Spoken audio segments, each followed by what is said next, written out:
ఈరోజైతే ఇలా పూజ చేసుకున్నాను. రోజు చేసుకున్నట్టే, కానీ ఈరోజు రథసప్తమి కదా, అందుకోసమని కొంచెం స్పెషల్గా దేవుడికి నైవేద్యం పెట్టుకున్నాను. ఈరోజు కంపల్సరీ పరమాన్నం వండాలి కదా, పరమాన్నం అయితే నివేదించాను. అలాగే తులసమ్మ దగ్గర రథం ముగ్గు అయితే పెట్టుకున్నాను. ఎంత బాగా వచ్చిందో. అలాగే చిన్నది ఇంట్లో సూర్యదేవుని ప్రతిమ ఉంది, అది తులసమ్మ దగ్గర ఇలా పెట్టుకున్నాను. సో ఇంట్లో పూజ అయిపోయింది, తులసమ్మ దగ్గర కూడా పూజ అయిపోయింది. ఇప్పుడైతే టెంపుల్కి అయితే వెళ్తున్నాను.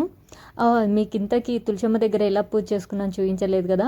రథసప్తమి సందర్భంగా చాలామంది 7 చిక్కుడాకులతో రథాన్ని ఏర్పాటు చేసుకొని తులసమ్మ దగ్గర పెట్టుకొని పూజ చేసుకుంటారు.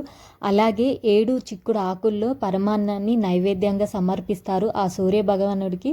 సో నేనైతే రథం చేయలేదు, కానీ ఇలా నైవేద్యాన్ని సమర్పించాను. అలాగే ఆలయానికి వెళ్ళాను. పూజ చాలా అంటే చాలా బాగా జరిగింది. ఇంతకీ పూజ మీరెలా జరుపుకున్నారో కామెంట్ చేయండి. అలాగే వీడియో నచ్చితే ఒక లైక్ చేయండి.